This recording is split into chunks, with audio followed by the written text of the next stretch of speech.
Bismillahirrahmanirrahim. It's me, Muzammil Rauf Khan, from the Physics Department at the Creator Children University, Kotadu. My dear, as you know, we are discussing unit number 3, that is dynamics. The very last lecture we have discussed tension in string first case when both bodies are moving vertically downward.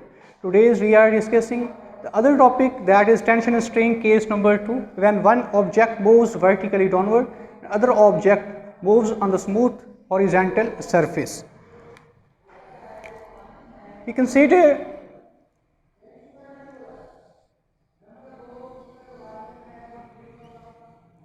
that we have an object that is placed on a smooth surface and the other object that is attached to the one end of a string.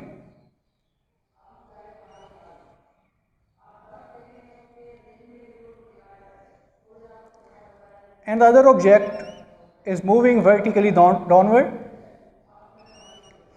that is M1, this is M2. अब हमारे पास clear है कि दो objects हैं, एक M1 है एक M2 है, जो कि एक स्ट्रिंग के एंड्स के साथ कनेक्टेड हैं. स्ट्रिंग जो है वो पास आउट हो रही है फ्रिक्शनलेस पुली पर से.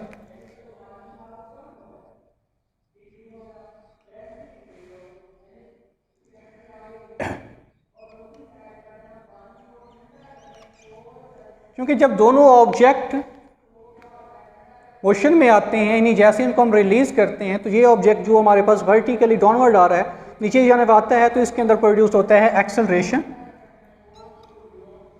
यहाँ पर भी चूंकि जब इस ऑब्जेक्ट नीचे आने पर ये स्ट्रिंग के अंदर जो टेंशन तो प्रोड्यूस होती है, साथ में इसके अंदर भी एक्सेलरेशन जो है वो प्रोड्यूस होना स्टार्ट हो जाता है. तो इसका जो वेट है ये वर्टिकली डाउनवर्ड डायरेक्शन में अमल कर रहा होता है.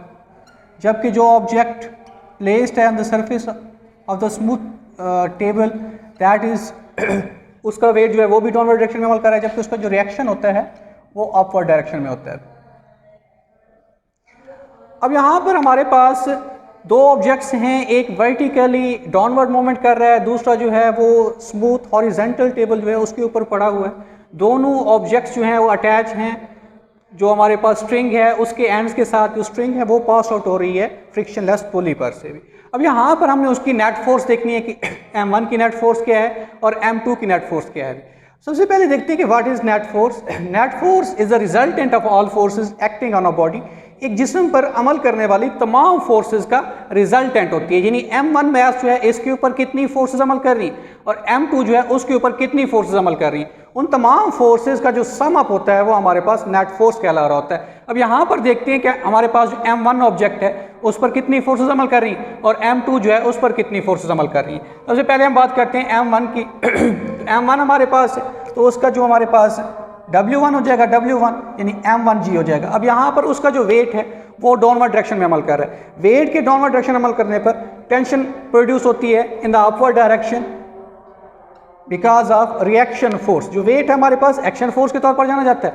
अब जो हमारे पास टेंशन होती है, रिएक्शन फोर्स, दोनों की जो हमारे पास मैग्नीट्यूड होता है वो सेम होता है, लेकिन डायरेक्शन दोनों की अपोजिट होती है. यहाँ पर हमारे पास क्लियर है वेट जो है वो डाउनवर्ड डायरेक्शन में अमल कर रहा है और टेंशन जो है वो अपवर्ड डायरेक्शन में अमल कर रही है. यहाँ पर इसके हम नेट फोर्स देखते हैं, जो कि दो फोर्सेज हैं. दो फोर्सेज का रिजल्टेंट देखना है from the Newton second law of motion, F is equal to ma. ये हमारे पास फार्मूला है नेट फोर्स का. अब यहाँ पर हम देखते हैं कि नेट फोर्स जो है वो किसके इक्वल है. इस फोर्स के बारे में देखना है तो फोर्स जो है उसमें दो चीज़ें आ रही हैं, एक आ रहा है वेट, एक आ रही है टेंशन. अगर दोनों की डायरेक्शन सेम होगी, दोनों एक ही डायरेक्शन में अमल कर रहे होंगे, तब उनको हम ऐड कर देंगे. अगर दोनों की डायरेक्शन अपोजिट होगी तो उनमें हम देखते हैं कि जो वैल्यू ज़्यादा होती है, ज़्यादा में से कम को हम सब्ट्रैक्ट कर देते हैं. अब यहाँ पर क्लियर है कि जो मास M1 है वो ज़मीन के नज़दीक होने पर ग्रेविटेशनल एक्सेलरेशन उसके अंदर ज़्यादा पै जाता है. जब ग्रेविटेशनल एक्सेलरेशन ज़्यादा है तो टेंशन उसके अंदर कम होती है. अब जो चीज़ ज़्यादा है उसमें से कम को माइनस कर देते हैं. यानी हमारे पास दो चीज़ें यहाँ पर मौजूद हैं.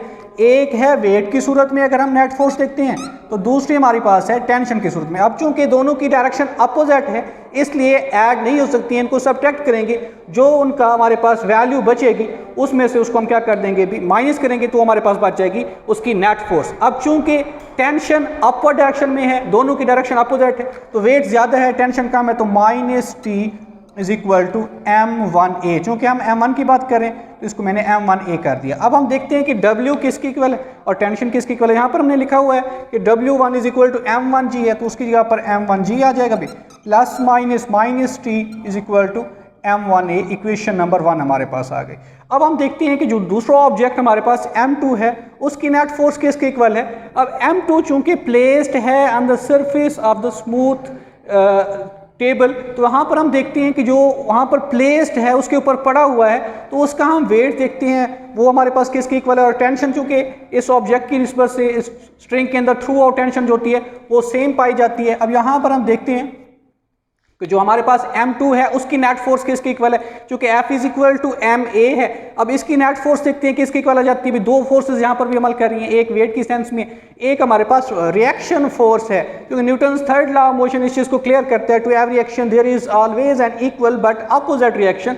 यानी दो बराबर लेकिन मुखालिफ सीमत में फोर्सेस अमल कर रही होती है Newton third law of motion में। तो एक फोर्स हमारे पास डाउनवर्ड डायरेक्शन में है वेट की सूरत में, दूसरी रिएक्शन फोर्स जो है वो अपवर्ड डायरेक्शन में होती है। यानी जो ऑब्जेक्ट प्लेस्ड होता है on the surface of the smooth on the surface of the table, यहाँ पर इस तरह से प्लेस्ड है, उसका जो वेट है वो डाउनवर्ड डायरेक्शन में अमल कर रहा है, लेकिन वो ऑब्जेक्ट नीचे की जानिब नहीं जाता। वजह क्या होती है कि जो हमारे पास जिस पॉइंट के ऊपर, जिस सरफेस के ऊपर वो ऑब्जेक्ट पड़ा होता है, वो सरफेस उसके ऊपर उतनी ही मकदार में, उसका मैग्नीट्यूड तो सेम होता है लेकिन अपोजिट डायरेक्शन में, उसका वेट डाउनवर्ड डायरेक्शन में अमल कर रहा होता है, लेकिन वो जो फोर्स एग्जर्ट कर रही होती है, टेबल है या कोई दूसरा ऑब्जेक्ट है, जो भी सरफेस है, वो उसके ऊपर अपोजिट डायरेक्शन में फोर्स एग्जर्ट करती है। एक दूसरे के रिजल्टेंट को वो कैंसिल कर रहे होते हैं, इसकी वजह से ऑब्जेक्ट अपनी जगह पर पड़ा रहता है, तो वहाँ पर नेट फोर्स हमारे पास एक लिहाज से जीरो हो जाती है। यहाँ पर हम देखते हैं कि वेट उसका डाउनवर्ड डायरेक्शन में अमल कर रहा है, जबकि जो रिएक्शन फोर्स है वो अपवर्ड डायरेक्शन में। दोनों का जो मैग्नीट्यूड है वो सेम है, जितना वेट है उतनी ही रिएक्शन फोर्स है, यानी जितनी एक्शन फोर्स है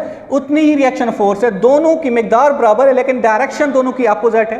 डायरेक्शन अपोजिट होने पर एक दूसरे के रिजल्टेंट को कैंसिल कर देते हैं, तो हमारे पास जो नेट फोर्स है उसमें सिर्फ रह जाती है टेंशन, यानी जो वेट और रिएक्शन है एक दूसरे के रिजल्टेंट को कैंसिल कर देते हैं, यहाँ पर ये जीरो जाता है, सिर्फ टेंशन रह जाती है। दैट इज टेंशन हमारे पास नेट फोर्स की इक्वल है, दैट इज m2a। चूंकि दूसरे ऑब्जेक्ट की बात करें, एक्सेलरेशन दोनों के अंदर प्रोड्यूस होता है, इसलिए m2a हो गया।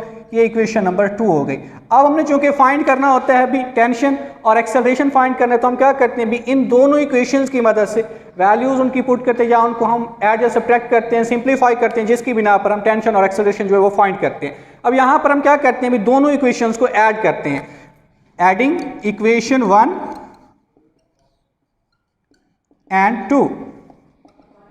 अब हम देखते हैं इनको ऐड किस तरह से करना है कि जो लेफ्ट हैंड साइड है फर्स्ट इक्वेशन की और जो लेफ्ट हैंड साइड है सेकंड इक्वेशन की, इनको आपस में ऐड करेंगे, और जो राइट हैंड साइड है फर्स्ट इक्वेशन की और जो राइट हैंड साइड है सेकंड इक्वेशन की, इन दोनों को आपस में ऐड करेंगे। तो यहां पर क्या लिखेंगे, m1g माइनस टी, ये फर्स्ट इक्वेशन की लेफ्ट हैंड साइड आ गई। सेकंड इक्वेशन की जो लेफ्ट हैंड साइड है वो है t, चूंकि हमने ऐड करना है इसलिए प्लस टी हो जाएगा, इज इक्वल टू उसकी राइट हैंड साइड देखते हैं फर्स्ट इक्वेशन की, दैट इज m1a, जबकि उसकी जो सेकंड इक्वेशन है उसकी राइट हैंड साइड देखते हैं वो हमारे पास m2 है, चूंकि दोनों ऐड कर रहे हैं इसलिए एडिशन का हमने साइन लगाना है, प्लस m2a हो गया, प्लस का t माइनस का t आपस में कैंसिल हो गए, हमारे पास रह गया m1g is equal to m1a plus m2a।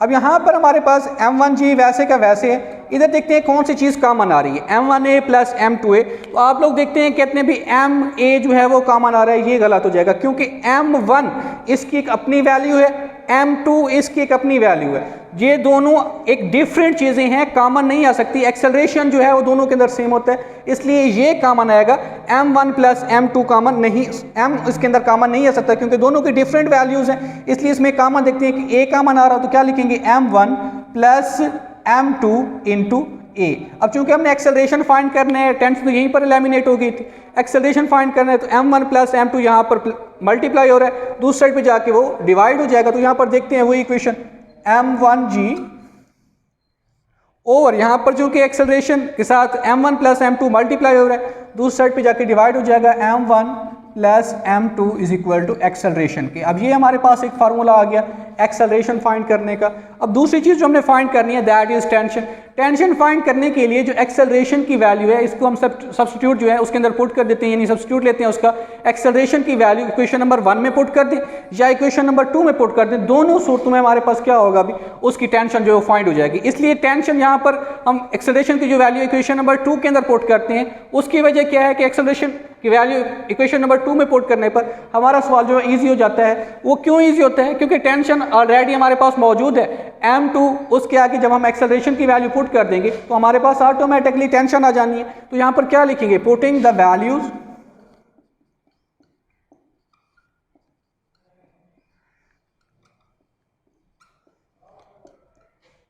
Of acceleration यानी a in equation number 2।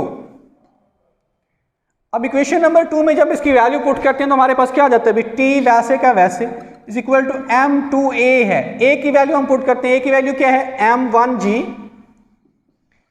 Over m1 plus m2।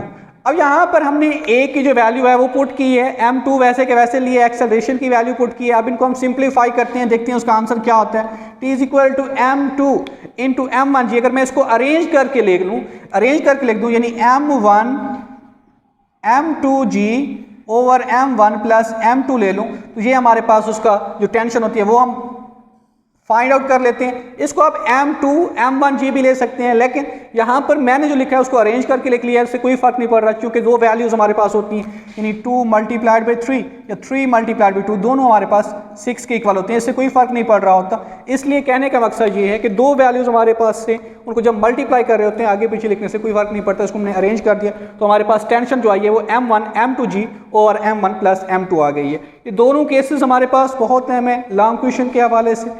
अब हमारे पास दोबारा इसको देख लें कि हमारे पास एक टेबल है, उसके ऊपर एक ऑब्जेक्ट पड़ा हुआ है, दूसरा ऑब्जेक्ट जो है वो हमने हैंग किया हुआ है स्ट्रिंग की मदद से, जो कि दोनों ऑब्जेक्ट्स जो हैं वो स्ट्रिंग के एंड के साथ कनेक्टेड हैं। वो जो स्ट्रिंग है वो पास आउट हो रही है एक फ्रिक्शनलेस पुली पर। जैसे पुली पर से गुजरती हैं दोनों के अंदर एक्सेलरेशन प्रोड्यूस होता है वेलोसिटी चेंज होने पर, और टेंशन जो है वो प्रोड्यूस हो जाती है। m1 हमारे पास जो ऑब्जेक्ट है उसका वेट डाउनवर्ड डायरेक्शन में अमल करता है, टेंशन अपवर्ड डायरेक्शन में अमल कर रही होती है, उसकी वजह से हमने उसकी नेट फोर्स देखी। दूसरा ऑब्जेक्ट जो है हमारे पास m2, तो उसका जो वेट है वो डाउनवर्ड डायरेक्शन में अमल कर रहा है, रिएक्शन जो है उसका अपवर्ड डायरेक्शन में हो रहा है, दोनों एक दूसरे के रिजल्टेंट को कैंसिल कर रहे होते हैं, तो हमारे पास सिर्फ टेंशन रह जाती है। फिर इनको हमने सिंप्लीफाई किया, दोनों इक्वेशंस को ऐड किया, ऐड करने पर हमारे पास एक्सेलरेशन जो है उसकी वैल्यू आई। एक्सेलरेशन की वैल्यू जो हमने पुट की इक्वेशन नंबर 2 के अंदर, तो उसकी मदद से हमने जो है वो टेंशन फाइंड आउट कर दी। Thank you so much.